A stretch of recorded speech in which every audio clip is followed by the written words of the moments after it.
নমস্কার বন্ধুরা, আমি ঋত্বিক আর আমাদের চ্যানেল ভবিষ্যৎ দৃষ্টিতে সকলকে স্বাগত জানাই। বন্ধুরা, আজকে আমরা আলোচনা করব মেষ রাশির সেপ্টেম্বর মাসের মাসিক রাশিফলের।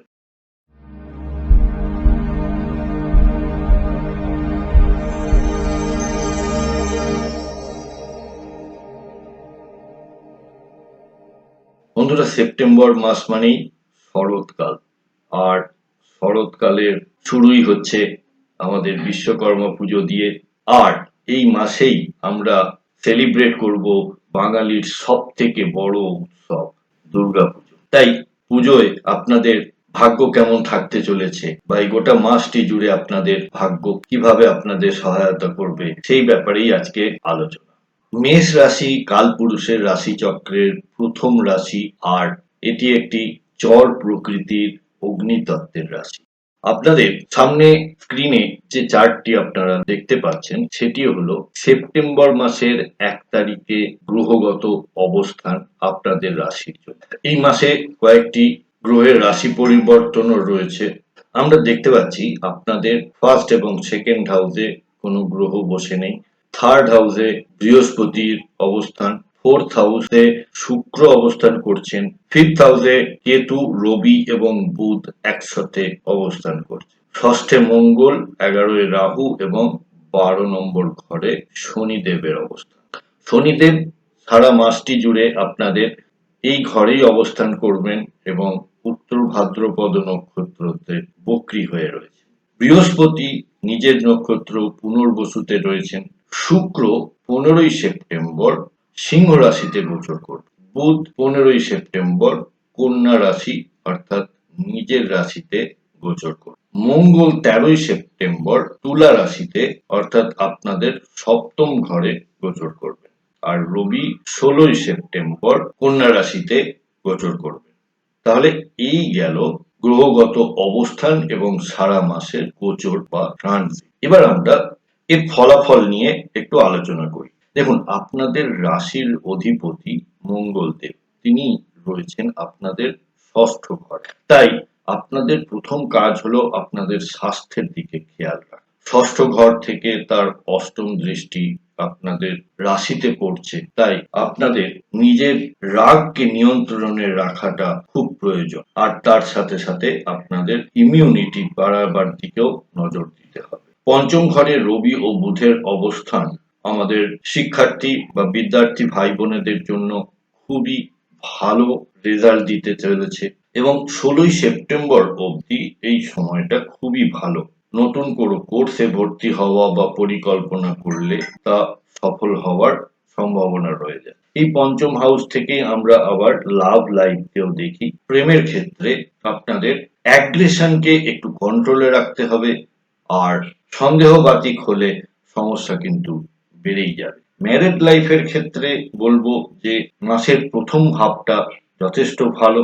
কোনো শর্ট ট্যুরও আপনাদের জন্য ভালো ফলদায়ক হবে, কিন্তু মাসের দ্বিতীয় ভাগে আপনাদের অ্যাঙ্গার ইস্যুসকে কন্ট্রোলে রাখতে হবে।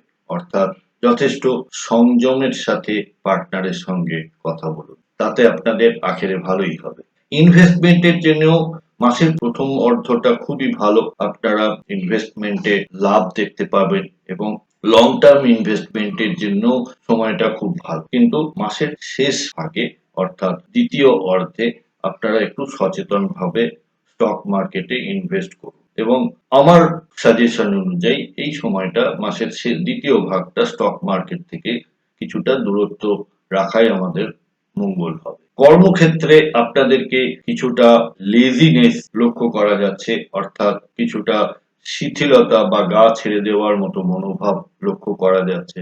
তাই হার্ড ওয়ার্ক নয়, স্মার্ট ওয়ার্কের দিকে আপনারা বেশি নজর দিন। রাহু আপনাদের 11th হাউসে রয়েছে এবং আপনাদের ডিজায়ার বা ইচ্ছাকে অনেক গুণে বাড়িয়ে দেবে এবং একটা ফলস কনফিডেন্স তৈরি করবে। রাহু সবসময় একটা হ্যালুসিনেট করার টেন্ডেন্সি থাকে, তো আপনাকে বুঝতে হবে কোনটা ঠিক, কোন পথে গেলে আমি ভুল পথে যাব। তো এই সময়টাকে আপনাদেরকে খুব সতর্কভাবে বুঝে শুনে পা ফেলাই ভালো।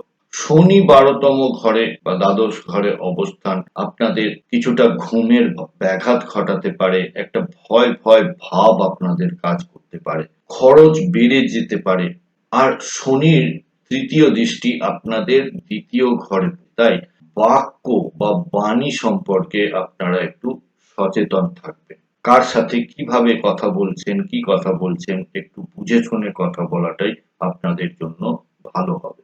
ব্যাংকের ব্যালেন্সের কিছুটা ঘাটতি পড়ারও সম্ভাবনা লক্ষ্য করা যায়। যারা শুক্র রিলেটেড বিজনেসের সঙ্গে যুক্ত বা চাকরির সঙ্গে যুক্ত, যেমন কিনা ব্র্যান্ডেড জামা কাপড়, আর এই সময়টা সত্যি করেই এই জামা কাপড় সাজগোজ বা শুক্রেরই সময়, কারণ লোকজন এখন পুজোর জন্য শপিং করবে এবং প্রচুর কেনাকাটা এই সময়টায় হবে। তাই শুক্রের রিলেটেড যেসব বিজনেস রয়েছে তারা কিন্তু এই সময়টায় খুব ভালো ফল আশা করতে পারে। 15ই সেপ্টেম্বরের পর বুধ তার নিজের ঘর কন্যা রাশিতে প্রবেশ করবে এবং যেটা কিনা যুবক যুবতীদের জন্য নতুন চাকরির সুযোগ তৈরি করে দেবে। আবার দেখুন, ওটি আপনাদের ষষ্ঠ ঘর, তাই রোগ ঋণ শত্রুর থেকেও কিছুটা আপনারা রেহাই পাবেন। 17 তারিখে রবি আপনাদের পঞ্চম ঘর থেকে ষষ্ঠ ঘরে আসবে এবং শনি এবং রবি পরস্পর সমসপ্তমে বিরাজ করবে, তাই এই সময়টায় নতুন করে কোনো ঋণ আপনারা নিতে যাবেন না। তাহলে এই ছিল সেপ্টেম্বর মাসের ওভারঅল প্রেডিকশন।